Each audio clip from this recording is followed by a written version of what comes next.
Bonjour à tous. Aujourd'hui, on va parler de la découverte d'une fosse commune de 14 soldats allemands à Villeneuve-Loubet, donc dans le sud de la France, près de Nice.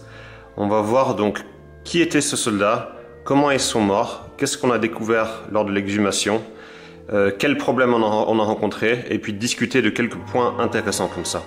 Et tout d'abord, on va commencer par voir quelques images de l'exhumation. Donc je m'excuse pour la mauvaise qualité, mais elles ont bientôt 20 ans ces images, et à l'époque les ordinateurs n'étaient pas aussi performants.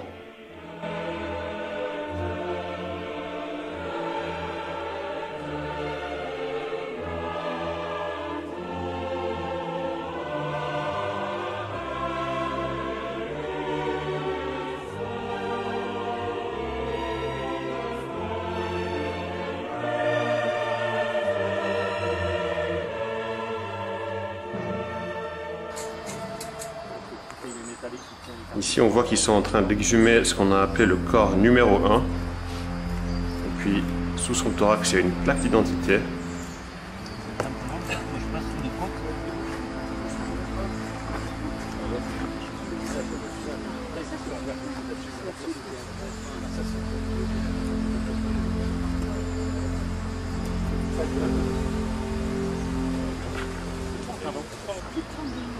Et là, ils sortent donc cette plaque d'identité. Numéro combien? Numéro 1. On a des lettres à la...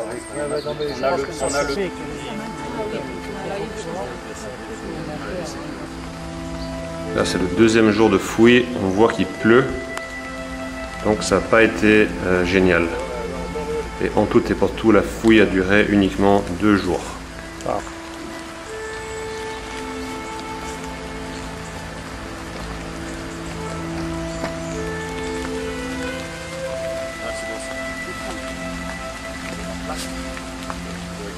Là, on voit encore une plaque d'identité en train d'être découverte, en très mauvais état, très oxydée.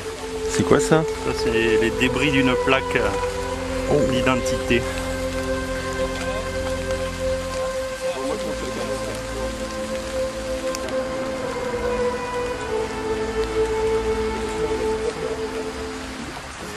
On arrivera effectivement au chiffre des places.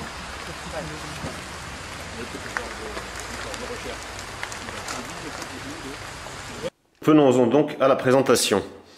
Donc Villeneuve-Loubet, c'est un petit village dans le sud de la France et ça a été libéré par une unité américano-canadienne le 26 août 1944. C'était la First Special Service Force, une unité spéciale un petit peu de commando. Et pendant la nuit du 25 au 26 août, ils ont tout simplement contourné les défenses allemandes. Ils ont réussi à monter dans le château sans être détectés par les Allemands. Et puis en gros, ils ont pris les Allemands à revers. Et puis pendant tout le reste de cette journée, les Allemands ont tenté des contre-attaques, mais ont eu des lourdes pertes. Et puis à la tombée de la nuit le 26 août, les Allemands sont partis. Alors lors de ces combats, il y a eu 2 soldats canadiens et 1 soldat américain qui ont été tués.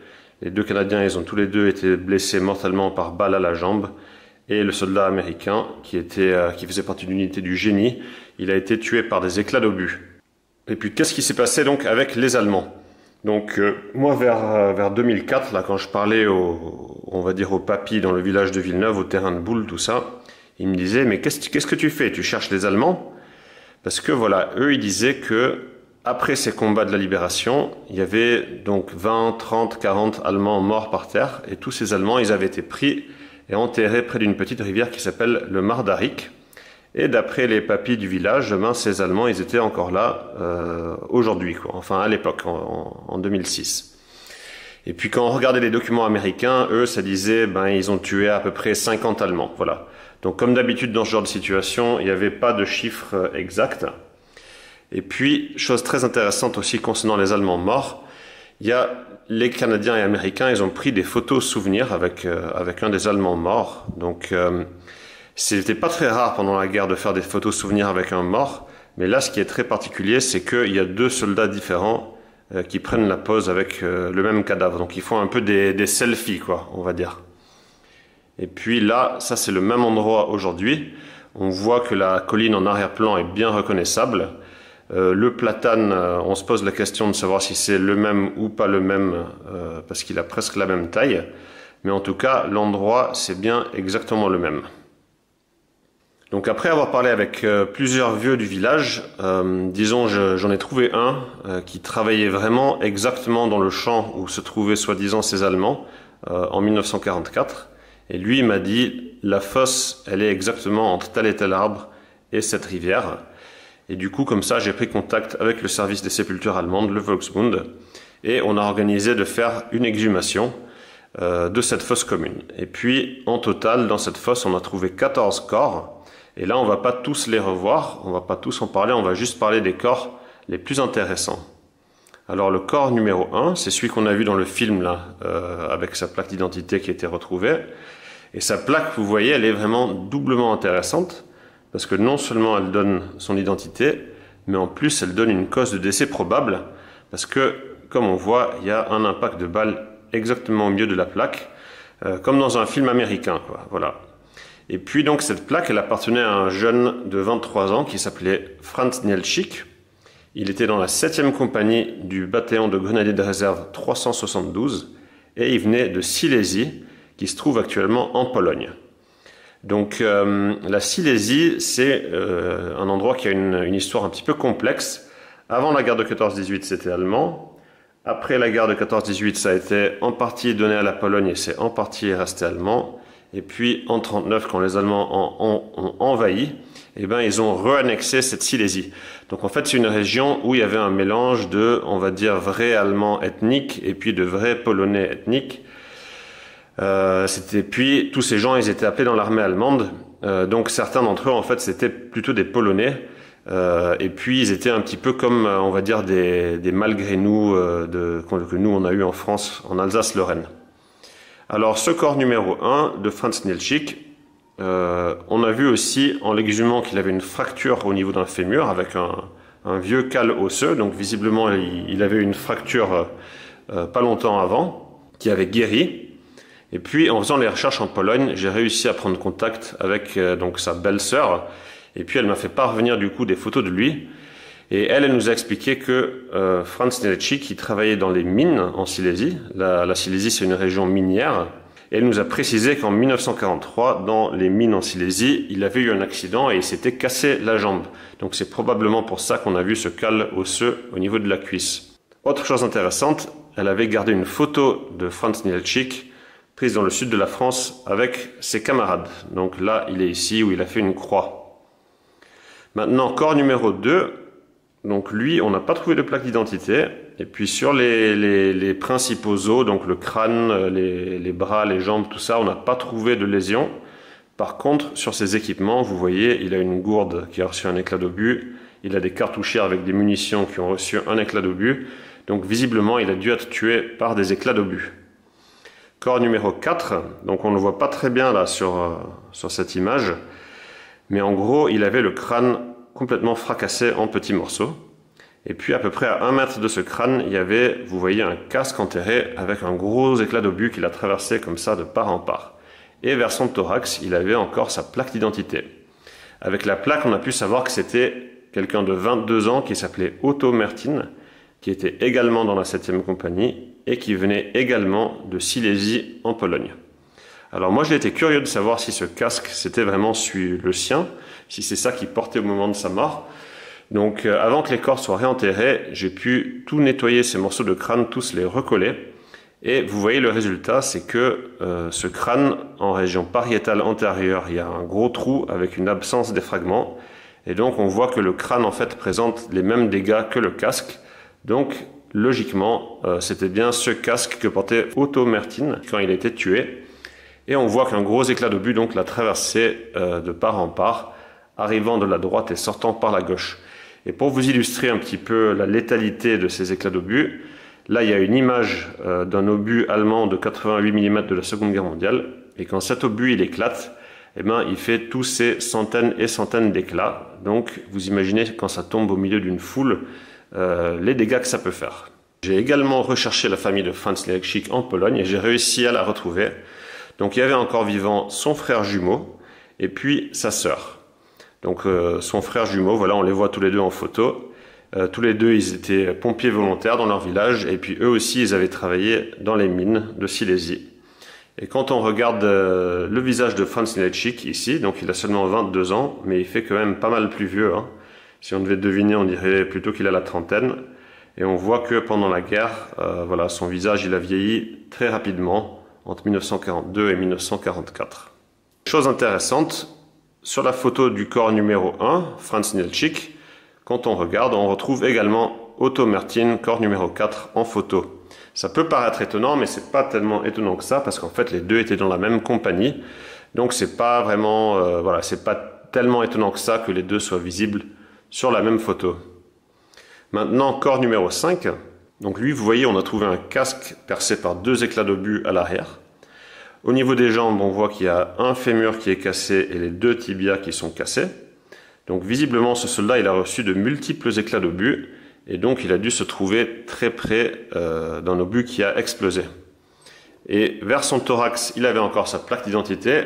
Et on a pu savoir donc que ça avait appartenu à un sergent Franz Guder, âgé de 34 ans, qui était dans la 7e compagnie du bataillon 372, comme les autres. Et lui, il venait des territoires sudètes. Alors, les territoires sudètes, c'est cette fameuse zone qui se trouvait en Tchécoslovaquie, mais où il y avait également des Allemands. Et puis que Hitler avait envahi avant la Seconde Guerre mondiale. Et on a réussi à retrouver donc la famille de Franz Guder. Et Franz Guder, donc c'était le seul corps identifié dans cette fosse commune qui n'était pas, si vous voulez, un soldat de 2e classe. Lui, c'était un caporal. Et quand on regarde donc la photo de lui qu'a gardé sa famille, on voit qu'en tant que caporal, il avait un étui de pistolet avec un pistolet dedans, et en effet, quand on a retrouvé son corps, on a retrouvé cet étui de pistolet. Et vous voyez également sur la photo d'époque qu'il a des insignes, dont un insigne des blessés, donc c'est un insigne qui était donné aux soldats allemands qui avaient été déjà blessés pendant la guerre, et quand on l'a retrouvé dans la fosse commune, il avait également cet insigne en très mauvais état qui est resté. Le deuxième insigne qu'on voit, ça on l'a pas retrouvé, mais c'est pas étonnant, sûrement c'est un Américain ou un Français qui l'a pris en souvenir avant que les corps soient enterrés. La famille de Franz Guder avait également gardé la lettre qu'ils avaient reçue en 1944, expliquant qu'il avait été tué au combat. Et donc dans cette lettre, il y a un Oberleutnant Hess, donc le capitaine Hess, qui dit que Franz Guder a été tué par un impact d'obus, par un impact direct d'un obus à Villeneuve-Loubet. Donc là, on est entre guillemets content, parce que nous, ce qu'on a trouvé sur le corps, ça correspond à ce que les Allemands ils ont vu à l'époque, donc une explosion d'obus à très courte distance. Le corps numéro 6, il a été retrouvé avec encore un casque, avec un impact. Alors l'impact sur le casque, c'est pas très clair si c'est une balle ou un éclat d'obus qui ont fait ça. Et puis par contre, au niveau de son abdomen, là on a trouvé un gros éclat d'obus, donc a priori, il a dû être tué plutôt par des éclats d'obus. Et encore une fois, sur son thorax, il avait sa plaque d'identité avec des numéros. Et là, on a été assez déçus parce que quand cette plaque a été envoyée en Allemagne, Berlin nous a dit cette plaque, on ne peut pas la décoder. Et du coup, on ne sait pas qui c'est ce soldat et il va rester inconnu. Donc bien sûr, je n'ai pas été très satisfait de cette réponse. Et on va en reparler plus tard dans la présentation. Ensuite, vers le corps numéro 7, on a retrouvé ce portefeuille. Alors on en a fait une radio pour ne pas l'abîmer, et vous voyez qu'à l'intérieur il y a un crucifix, et également de nombreux petits médaillons religieux, sûrement avec la Vierge, Jésus, tout ça. Et ce qui est intéressant, c'est de voir qu'il a l'air d'en avoir au moins 3. Donc avec lui, il avait vraiment de nombreux médaillons religieux, mais ça ne lui a pas porté chance pour autant. Corps numéro 8, lui, il avait encore sa plaque d'identité, donc on a pu voir que c'était Otto Forberger, âgé de 19 ans, qui venait des territoires sudètes. Et contrairement à tous les autres, il n'était pas dans la 7e compagnie, mais dans la 5e compagnie du même bataillon 372. Et puis après avoir exhumé les corps, on a retrouvé à l'endroit où étaient les corps 7 et 8, une balle américaine déformée, donc qui visiblement a dû tuer un de ces 2 soldats. Donc de cette balle, il ne reste plus que la chemise en cuivre, la partie en plomb, elle a dû sortir. Et puis ça, c'est typique, ces types de balles de fusil là, qui vont à très forte vitesse, quand elles touchent quelqu'un, souvent elles se déforment et elles se fragmentent après l'impact. Corps numéro 10, donc j'ai pas une bonne photo de lui, mais il avait sa plaque. Et lui, donc, il s'appelait Hubert Pilch, il était dans la 7e compagnie, comme la plupart des autres. Il venait de Silésie, et il a été tué la veille de son 18e anniversaire. Et corps numéro 13, donc lui il n'avait pas de plaque d'identité, il avait encore son casque sur la tête. Et vous voyez quand on a sorti le crâne du casque, donc le visage était tout fragmenté, on n'a pas pu l'exhumer, on va dire, de manière intacte. Et quand on a sorti les restes du crâne de ce casque, on voit qu'il y a une fracture comme ça, qui part d'une tempe, qui fait tout le tour du crâne et qui revient de l'autre côté vers l'autre tempe. Et si on revient à la fameuse photo prise par les Américains et les Canadiens, là, qui faisaient leur selfie, on voit que cet Allemand au pied de l'arbre, il a l'air d'avoir une blessure au niveau de la tempe. Alors, si c'est vraiment une blessure qui est visible sur ce corps, parce que bien sûr la qualité de la photo n'est pas géniale, eh ben, le seul crâne qui peut correspondre, c'est le crâne de ce corps numéro 13. Quand on voit ça, on a l'impression qu'il y a eu un impact justement au niveau du visage ou dans la région temporale. Et 14e et dernier corps, vous voyez qu'il a un crâne complètement fracassé, encore une fois. Lui aussi, j'ai essayé de recoller les fragments, mais j'ai pas eu le temps. Et près du corps, il y avait un casque enterré avec une balle qui a pénétré par l'arrière. Et logiquement, en procédant par élimination, le seul crâne qui pourrait aller avec ce casque, eh ben, c'est le crâne du corps numéro 14. Donc a priori, il a été tué d'une balle dans la tête qui a traversé son casque. Et avec lui, on n'a pas trouvé de plaque d'identité. Maintenant, petite remarque intéressante, il y avait un seul des 14 corps qui avait encore ses chaussures. Beaucoup de corps avaient encore leur étui de baïonnette, mais la baïonnette avait été prise. Il y avait des cartouchières vides. Vous voyez qu'il y a un ceinturon là en photo qui a été coupé en deux avec un objet tranchant. Donc tout ça, ça montre qu'avant d'être enterrés, ces corps, ils avaient été pillés. Donc bien sûr, les habitants de Villeneuve, qui avaient été rationnés pendant plusieurs années, ils n'allaient pas gaspiller des bonnes paires de chaussures de l'armée allemande ou des munitions ou des choses comme ça. Donc ils ont récupéré ce qu'ils ont pu. Et autre remarque intéressante, donc les anthropologues, quand ils retrouvent des squelettes, souvent ils n'arrivent pas à trouver le cause de décès parce que il n'y a plus que les os, disons, voilà. Et là, quand on parle de corps de soldats, comme ils sont la plupart tués par des projectiles, il y a quand même une plus grande probabilité de retrouver des blessures osseuses. Par exemple, des blessures à la tête, des blessures aux os longs des membres et tout ça. Et puis, ce qu'on voit, c'est que pour les soldats, comme ils ont beaucoup d'équipements sur eux, métalliques, comme les casques par exemple, eh ben, souvent les projectiles qui causent la mort, ils vont aussi aller abîmer les objets que portent les soldats. Et puis vous voyez, reconstituer un crâne, ça prend toute une journée, il faut tout nettoyer, tout recoller, ça prend très longtemps.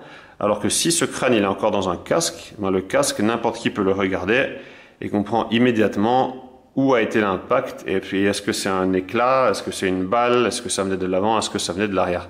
Donc avec ces soldats, tous les objets qu'ils ont sur eux, ça aide beaucoup pour déterminer les causes de décès. Alors maintenant, reparlons des plaques d'identité.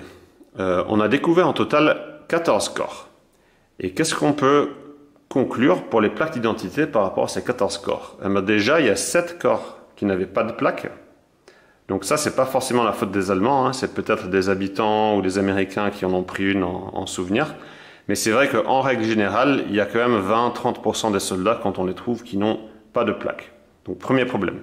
Deuxième problème, on a vu dans la vidéo au début que quelqu'un là, il déterrait une plaque qui était totalement oxydée. Cette plaque, elle était illisible. Et puis troisième problème, on a vu qu'avec le corps numéro 6, la plaque ne pouvait pas être décodée à Berlin. Et du coup, ils nous ont dit que le corps, il allait rester non identifié. Alors qu'est-ce qu'on met normalement sur une plaque d'identité? Quand je pose cette question aux gens, ce qu'ils disent d'habitude, c'est il faut mettre le nom, le prénom, la date de naissance, un numéro de matricule, l'adresse, la ville de naissance, voilà, ce genre de choses. Des fois, ils disent aussi l'unité, le régiment, la compagnie. Donc, voyons qu'est-ce que les Américains et les Italiens ils mettaient sur leur plaque pendant la Seconde Guerre mondiale. Donc, on voit à gauche une plaque américaine. Alors, il y a le nom et le prénom de la personne. Il y a son numéro de matricule qui est unique pour toute l'armée américaine. Et il y a l'adresse de la famille. Donc là, je ne sais pas si c'est sa mère, si c'est son épouse. Mais en tout cas, il y a l'adresse du proche. Et puis à droite, il y a une plaque italienne.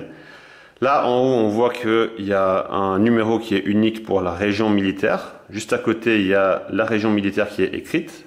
Donc ces deux numéros ensemble, ça fait un numéro unique pour toute l'Italie. Ensuite, il y a nom, prénom du soldat, nom, prénom du père et de la mère, année de naissance et lieu de naissance. Voilà. Donc tout ça, c'est des choses qui nous paraissent logiques à avoir sur une plaque. Et puis, l'idée d'avoir l'unité militaire sur une plaque, ben ça, en général, les armées, elles n'aiment pas trop parce que ça donne une information militaire qui préfèrent garder secrète, justement. On n'a pas envie que l'ennemi, quand il trouve les cadavres de nos soldats, qu'il puisse savoir de suite, tiens, c'est telle compagnie qui est là, c'est telle compagnie qui est là. Avec ça, ils peuvent faire beaucoup de renseignements et ça arrange pas l'armée.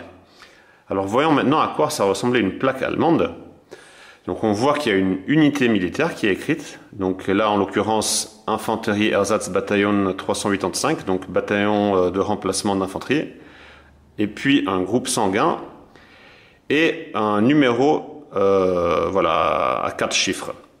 Donc en gros, on voit que sur cette plaque allemande, toutes les bonnes idées, ils les ont pas appliquées, et la seule mauvaise idée, donc mettre une unité, ben ça, ils l'ont appliquée. Alors comment est-ce que ça marche, ces plaques allemandes?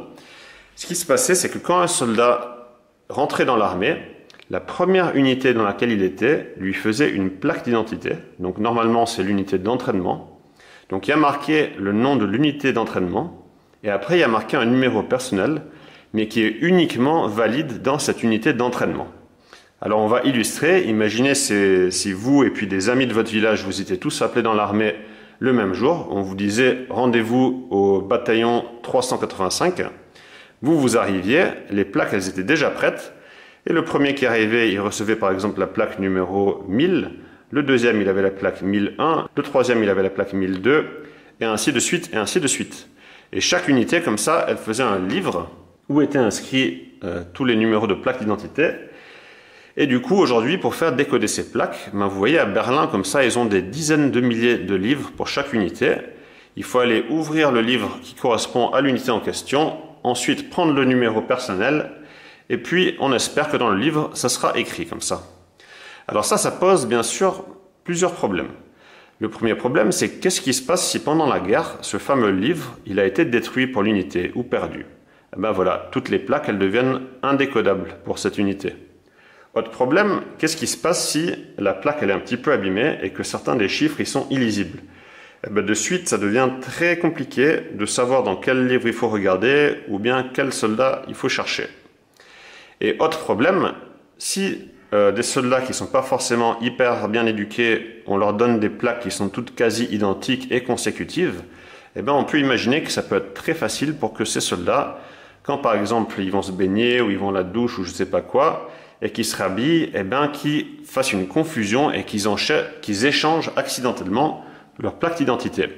Et là on va voir que ce n'est pas juste moi qui me fais des films, c'est vraiment des situations réelles. Alors ici, il y a des rapports d'exhumation pour le sud de la France, de l'après-guerre, et on voit qu'ils ont retrouvé des soldats d'une unité de volontaires arméniens de l'armée allemande. Alors ils déterrent 2 de ces soldats, et puis les 2, ils avaient leur plaque d'identité. Vous voyez, ici il y a marqué par exemple numéro 95 pour le bataillon de volontaires arméniens 198. Et qu'est-ce qu'ils disent pour ces 2 soldats? Ils disent il n'y a pas de liste de plaques, et du coup les 2 sont inconnus. Voilà, donc génial, merci la plaque. Et puis, encore plus bizarre, là encore une fois dans le sud de la France, il déterre le corps d'un soldat et on voit qu'il a une plaque pour le bataillon 368 avec le numéro personnel 1483. Ils envoient ça à Berlin et Berlin, qu'est-ce qu'ils répondent?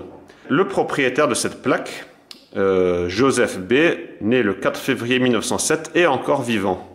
Donc le soldat retrouvé enterré ici va devoir rester inconnu. Donc là, ça semble être un exemple de plaques d'identité qui ont été échangées par accident. Ou bien peut-être que c'est celui qui écrivait les informations dans le fameux livre qui s'est gouré tout simplement, qui a inversé de soldat. Voilà, on ne saura jamais. Mais en tout cas, ce soldat, il reste inconnu à cause de ce système de plaques trop compliqué. Et puis, autre exemple, là au cimetière de Dagneux, près de Lyon, où sont tous les soldats du sud de la France, on voit qu'il y a un gars qui s'appelait Adolf Knipp, mort le 17 août 1944. Moi, j'ai essayé de contacter la famille de cet Adolf Knipp, donc j'ai écrit à sa mairie. La mairie m'a répondu, et ils ont dit « Ah oui, le Adolf Knipp né en 1906, il venait bien de notre village et tout ça, mais par contre, il n'est pas du tout mort en 1944, puisqu'en fait, il est mort il y a seulement quelques années, et c'était le plus vieux de toute la région. » Vous voyez, ils avaient fait un article sur cet Adolf Knipp, parce qu'il avait 104 ans. Donc le pauvre Adolf Knipp, il n'était pas au courant qu'il était déjà mort et enterré depuis 1944. Donc sûrement que là, c'est encore un cas de plaque qui a été échangée par accident. Maintenant, regardons qu'est-ce qui se passe s'il y a une erreur de plaque. Là, on a une plaque allemande doublement codée. Ça veut dire qu'au lieu d'écrire l'unité, ils mettent un code pour l'unité. Par exemple, on pourrait dire que tel et tel bataillon de parachutistes, au lieu d'écrire bataillon de parachutistes, ils écrivent, voilà, de 210 631. Alors cette plaque, si on la regarde bien, on voit qu'en haut, ça finit justement par 631, alors qu'en bas, ça finit par 630. Il y a eu une erreur, il manque un chiffre. Alors imaginez si vous avez cette plaque et qu'il manque un chiffre, eh ben, comment vous allez savoir à qui elle a appartenu? Parce que vous en savez rien à quel chiffre il manque. Vous savez pas s'il manque un chiffre au début, à la fin, si c'est un 1, un 2, un 3. Donc en gros, un seul chiffre qui manque, et cette plaque devient inutilisable. Et là, on a une plaque américaine, enfin une copie carbone d'une plaque américaine pour un soldat qui s'appelait Bartow. Et vous voyez que quand ils ont fait la plaque, ils se sont trompés, ils ont écrit Barrow avec 2 O à la place. Mais ça pose aucun problème, parce qu'il y a de l'information redondante. Il y a quand même son numéro de matricule qui est unique pour toute l'armée américaine. Donc on saura qui c'est sans problème. Et puis en plus, on peut prendre une liste alphabétique de morts et de disparus, chercher par ordre alphabétique, et on se doutera bien que si on tombe sur un Clifford Barrow, ben que c'est peut-être la même personne que Clifford Bartow. Regardons maintenant des exemples avec des plaques italiennes. Là, il y a une plaque italienne pour un gars qui s'appelait Gott Bruno. Alors, je vous cache pas que quand j'ai vu marquer Gott sur une plaque italienne, j'étais un petit peu dubitatif. Voilà. Et en effet, j'ai eu raison, parce que quand j'ai écrit aux archives, ils ont trouvé son dossier, et son nom, c'était pas Gott, c'était Bott. Voilà. Donc ça, c'est quand même une grosse erreur, parce que c'est la première lettre du nom de famille. Et si vous vous trompez dans cette lettre, ben ça veut dire qu'une liste alphabétique devient inutilisable. Mais comme on a vu, il y a aussi ce numéro de matricule unique pour la région militaire. Donc malgré l'erreur, les Italiens ils ont retrouvé le dossier de ce soldat sans le moindre problème.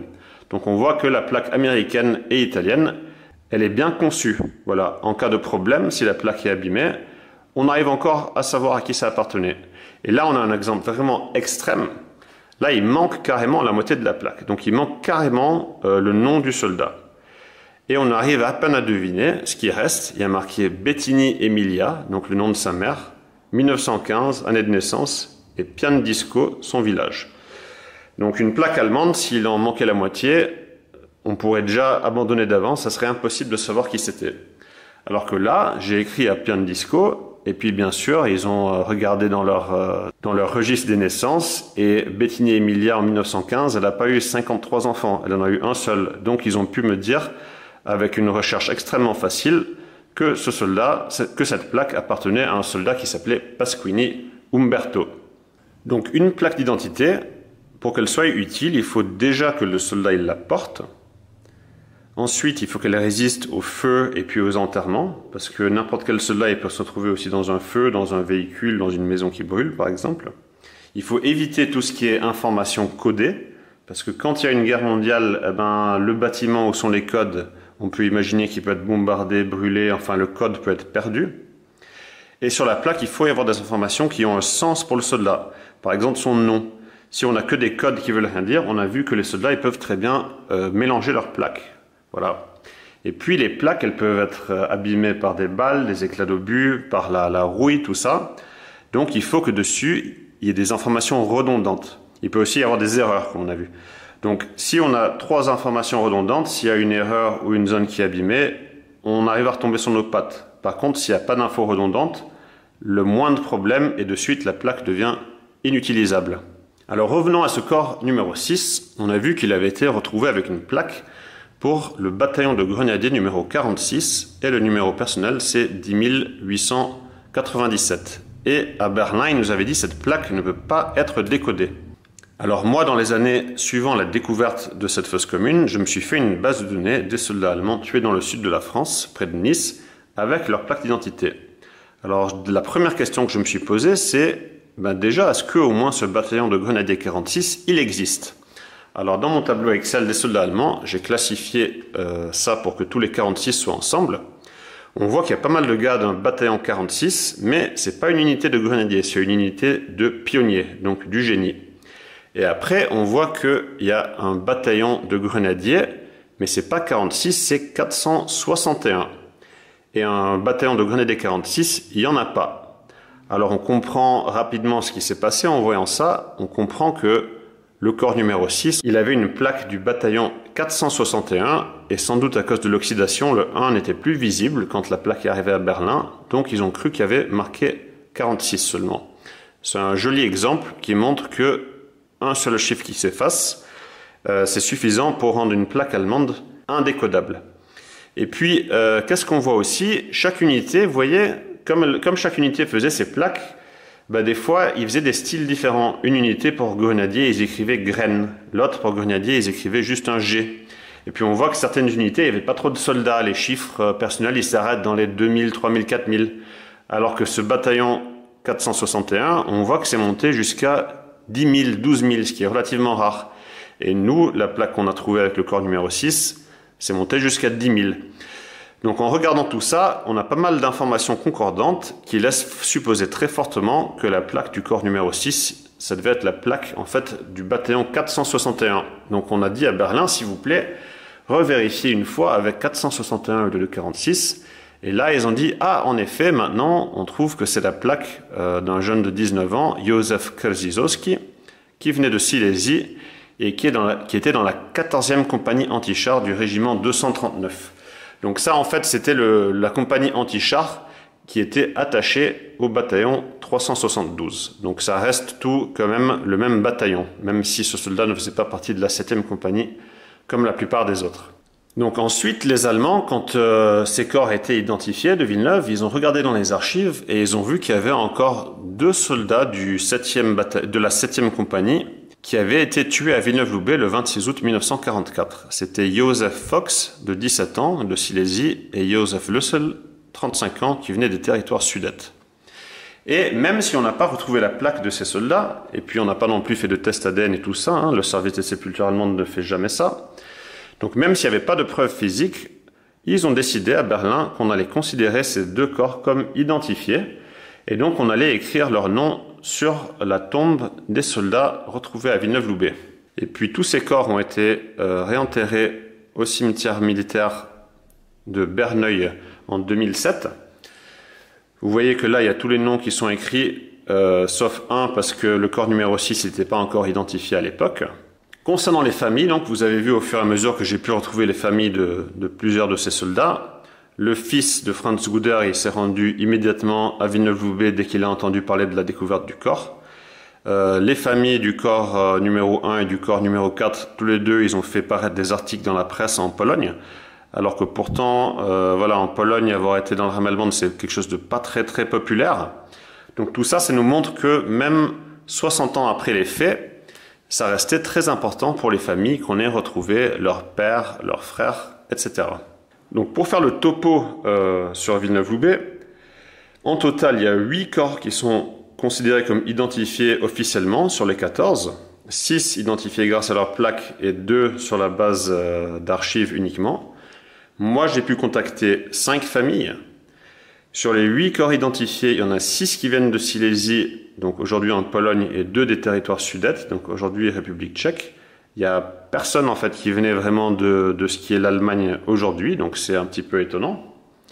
Tous les soldats, ils venaient du même régiment, et puis 6 d'entre eux, ils étaient dans la 7e compagnie. Et on voit que visiblement il y avait une cohésion d'unité, tout ça, c'était pas tout n'était pas mélangé, puisque la plupart des soldats ils faisaient partie de la même unité, leurs familles ont été informées des détails de leur mort pour certains d'entre eux et tout ça. Donc ça c'est ce qu'on peut conclure après cette exhumation. Et revenons-en donc à ces 2 soldats qui ont été identifiés uniquement sur le dossier. Ça, c'est très dangereux. Vous voyez, c'est très dangereux parce que, imaginez si à Villeneuve-Loubet, il y a une 2e fosse commune quelque part, peut-être qu'on va retrouver les corps de ces soldats dans quelques années, et d'avoir écrit leur nom sur la tombe des 14 corps retrouvés, ça serait dans ce cas une erreur. Et là, il y a une histoire dans la région de Nice qui vient très bien illustrer ça. Il y a donc une personne qui s'appelle Grégory Negro, ça raconte dans Nice Matin, qui, vers les années 2000, il a retrouvé dans les montagnes, à Lucéram, le corps d'un soldat allemand avec sa plaque d'identité. Et puis cette plaque d'identité, elle a été décodée à Berlin, ils ont vu que ça appartenait à un soldat qui s'appelait Józef Marciniak, qui avait été tué à Lucéram en septembre 1944. Et là, il y a un petit problème, c'est que ce soldat Józef Marciniak, donc Grégory Negro a retrouvé dans les montagnes vers l'an 2000, eh ben, il est déjà enterré au cimetière militaire allemand de Dagneux depuis 1958. Et puis qu'est-ce qui s'est passé? J'ai un petit peu enquêté et j'ai vu que quand les Allemands sont venus chercher les corps de ces soldats en 1958, ils n'ont pas retrouvé le corps de Józef Marciniak à Lucéram, mais il y avait plusieurs corps non identifiés, comme à Villeneuve-Loubet. Et comme à Villeneuve-Loubet, ils ont dit, bon, on va considérer que Józef Marciniak, il est parmi eux, donc ils ont mis son nom sur la tombe. Et puis, ce qui devait arriver arriva, son corps a réellement été trouvé maintenant, et du coup, ça met en porte-à-faux le service des sépultures allemandes, puisque voilà, ils ont informé la famille il y a 50 ans que le corps avait été trouvé, et en fait, on le trouve aujourd'hui avec sa plaque. Donc, c'est dangereux comme ça de faire des identifications sans vraie preuve, on va dire, physique. Alors, pour revenir au corps de Villeneuve-Loubet, quand cette fosse commune a été trouvée, on en a un petit peu parlé dans la presse et tout ça, et du coup, il y a quelqu'un en Allemagne, dans un village qui s'appelle Fratau, qui a entendu parler de la découverte. Et lui, il a pris contact avec moi, c'est un peu l'historien du village, et il m'a dit, moi dans mon village, il y a un jeune de 17 ans qui s'appelait Alois Wurr, qui était dans la 7e compagnie du bataillon 372, qui est mort à Villeneuve-Loubet le 26 août 1944. Et il m'a dit, est-ce que vous avez trouvé ce corps? Alors ce corps, on ne reconnaît pas ce nom, on n'a pas trouvé ce Alois Wurr. Du coup, j'étais bien sûr très excité parce que je me suis dit, peut-être qu'on va pouvoir identifier un 9e corps.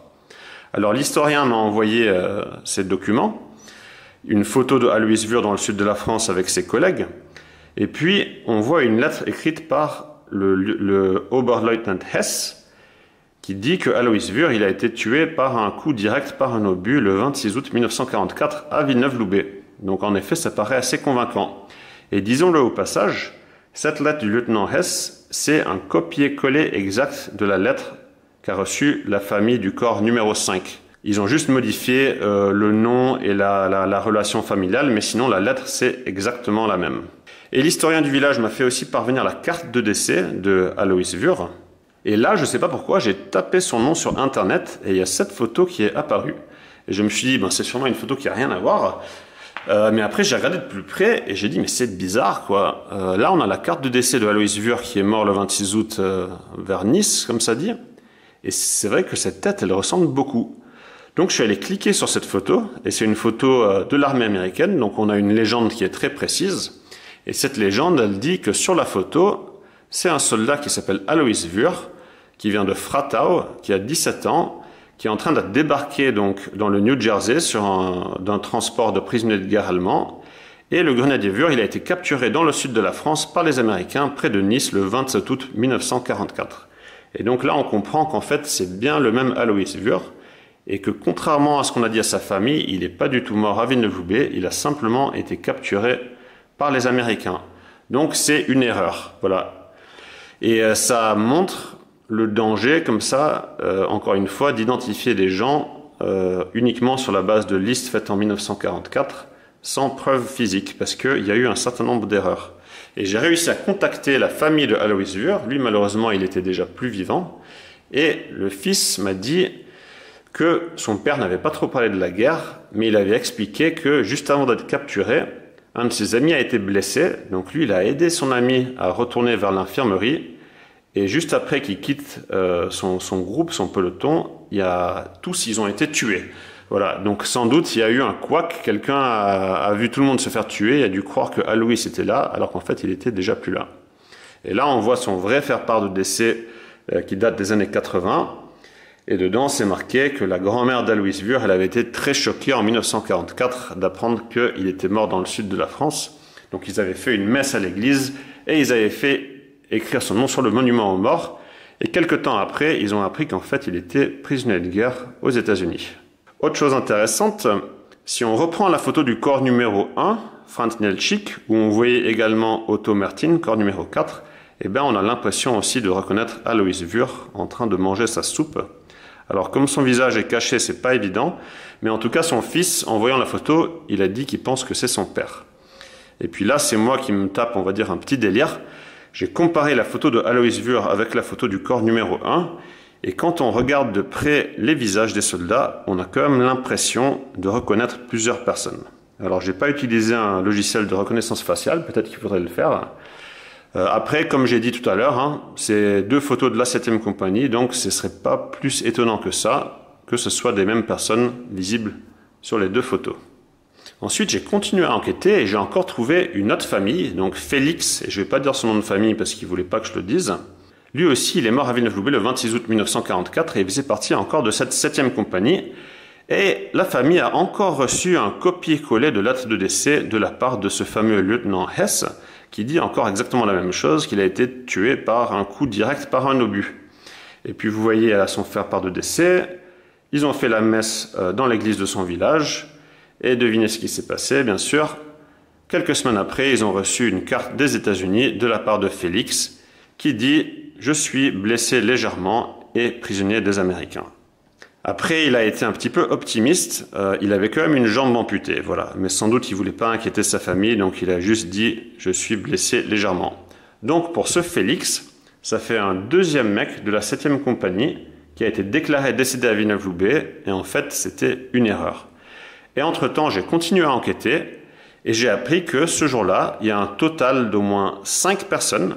Donc encore un gars qui s'appelait Anton Kozik, un Emil Prachowski et un Josef Scholtisek. Tous ces gars, ils ont été déclarés morts par l'Oberleutnant Hess et c'était faux pour tous, ils étaient tous prisonniers. Donc une erreur, on comprend, 5 erreurs pour une seule journée, pour une seule compagnie, franchement, ça commence à être abusé. Donc cet Oberleutnant Hess, on se demande un peu, est-ce qu'il avait bu trop de schnapps ou quoi? Enfin, on ne comprend pas comment il a pu faire autant d'erreurs. Donc, pour conclure sur cette fosse commune de Villeneuve-Loubet, avant que je la trouve, j'ai discuté avec des gens et les gens me disaient « ça sert à rien, il n'y aura plus de famille, les corps ne seront plus identifiables. De toute façon, l'histoire de la Deuxième Guerre mondiale, on connaît déjà tout, donc ça sert à rien de les chercher, ça sert à rien de les exhumer. » Et maintenant qu'on les a trouvés, on voit qu'en fait, c'était très utile, quoi. Les familles de ces gens, pour eux, c'était très important qu'on retrouve leur corps. Vous voyez, on a vu que un, il est revenu en France, les autres, ils ont fait des articles dans le journal et tout ça. Donc, il y avait réellement une importance humanitaire, même 60 ans après la guerre, de retrouver et d'identifier ces corps. Les gens, ils pensent que parce que 60 ans sont passés, que ça n'a plus d'importance. Moi, mon expérience, elle dit exactement le contraire. Quand quelqu'un, il a jamais connu son père, quand quelqu'un, il a son frère qui est disparu depuis 60 ans, plus le temps y passe et plus ça devient important pour eux de les retrouver. Parce que toute leur vie, ils ont attendu. Voilà. Toute leur vie, ils ont été dans l'incertitude. Donc ça, c'est l'expérience que moi j'ai ressentie, en tout cas, avec Villeneuve-Loubet. Ensuite, on ne savait pas combien il y avait de morts, vous voyez. Les Allemands, ils ont fait plein d'erreurs. Les Américains, ils ont dit qu'il y a 50 morts. Les civils, chacun, ils disaient un chiffre. Là, on creuse et maintenant, on sait qu'il y avait 14 morts.